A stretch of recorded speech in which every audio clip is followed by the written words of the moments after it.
एक साइड से ये लोग जा रहे हैं इमाम रजा के रोजे की जानिब और दूसरी साइड से गाड़ियां जा रही हैं टनल के अंदर। इमाम रजा का रोजा इतना वसी और इतना बड़ा है कि नीचे से गाड़ियां चलती है। देखना चाहेंगे आप? इस टाइम हम इमाम रजा अलैहिस्सलाम की रोजे की तरफ जा रहे हैं। जो ही आप रोड से उतरकर इमाम रजा अलैहिस्सलाम की रोजे की हदूद की तरफ जाएंगे तो आप देखेंगे जमीन पर जो पत्थर लगा हुआ है वो दुनिया का सबसे कीमती पत्थर लगा हुआ है। ये ग्रेनाइट पत्थर लगा हुआ है जो गर्मियों में ठंडा और सर्दियों में गर्म रहता है।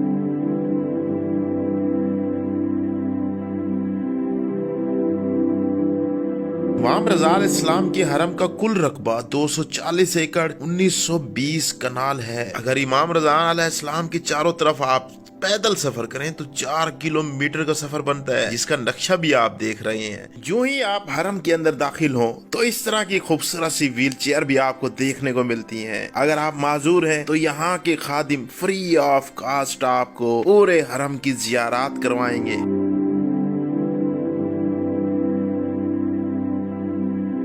इमाम रजा अलैहिस्सलाम के हरम पर 8000 खादिम काम करते हैं। और याद रखना, ये दुनिया के कोई आम बंदे नहीं होते जो बेरोजगार हों और चले जाएं काम के लिए। इनमें 90% लोग ईरान की फौज से रिटायर मेजर, जनरल, कर्नल और ब्रिगेडियर जैसे ऑफिसर हैं। वो रिटायरमेंट लेकर दरख्वास्त देते हैं कि हमें पेंशन ना दें, बल्कि हमें इमाम रजा अलैहिस्सलाम के ज़ायरीन की खिदमत करने का मौका दें।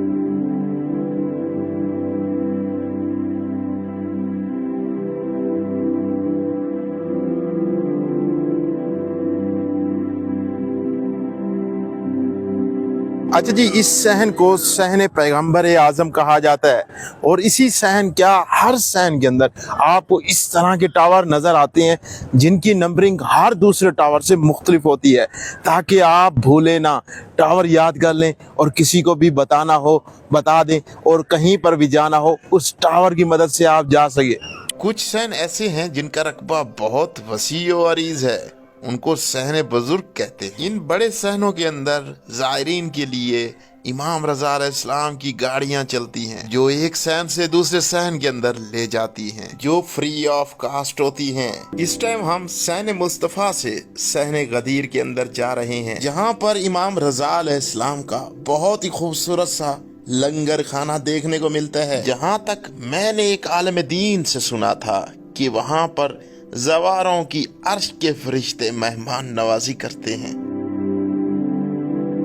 सहन गदीर के अंदर पहुंच चुके हैं। यहाँ पर आप अपने मौला का दस्तरखान भी कर सकते हैं। यहाँ पर मौला का दस्तरखान चलता है, आप लंगर भी कर सकते हैं। लेकिन उसका कुछ तरीकाकार है। तरीकाकार ये है कि एक एप्लीकेशन है नसीम रिजवान के नाम से, आपको उसको डाउनलोड करना होगा। ईरान का नंबर लिखेंगे, कोड आएगा, वो कोड आप उसके अंदर एंटर करेंगे। उसके बाद गैर ईरानी के ऊपर आप क्लिक करेंगे, मतलब आप फूड के ऊपर जाके क्लिक करेंगे और गैर ईरानी, तो थोड़ा सा प्रोसेस करेंगे। फिर आप यहाँ पर आएंगे, वो बता देगी एप्लीकेशन कि आपको कितने बजे यहाँ पर आना है। यहाँ पर एक ऑफिस बना हुआ है, वहां से आप एक टिकट हासिल करेंगे। टिकट हासिल करके फिर अंदर जाके आप खाना खा सकते हैं मौला का। बहुत ही खूबसूरत सा तरीकाकार बना हुआ होता है, लेकिन मेरे पास टाइम बहुत शॉर्ट दिया गया है, जिसकी वजह से मैं इस दफा यहाँ पर लंगर नहीं कर सक रहा, क्योंकि एप्लीकेशन पे मैंने रजिस्टर्ड किया है।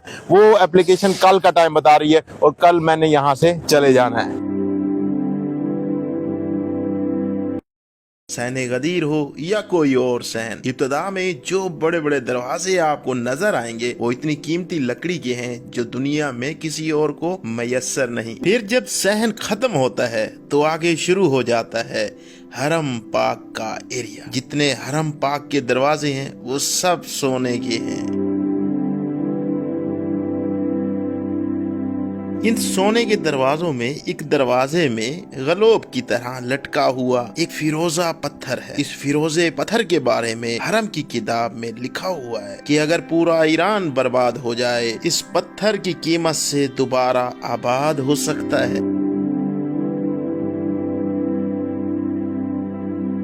अच्छा जी, और तो और यहाँ पर आपको सोने की सबीलें भी देखने को मिलती हैं और ये सबील मुकद्दस समझी जाती है कि अगर यहाँ से आप पानी पिएं तो आप सेहतयाब हो जाएंगे। और इसके साथ ही इस साइड पे अगर आप देखें तो आपको हर दरवाजा सोने का नजर आता है और सोने के दरवाजे के अंदर एक ग्लोब भी आपको देखने को मिलता है, जिसके बारे में बहुत कहा जाता है कि ये इसके अंदर जो पत्थर है वो बहुत कीमती पत्थर है। और साथ ही आपको एक जाली देखने को मिलती है इस साइड पर। इस जाली के बारे में कहा जाता है कि अगर इसके साथ मरीजों को बांध दिया जाए तो मरीज सेहतयाब हो जाते हैं।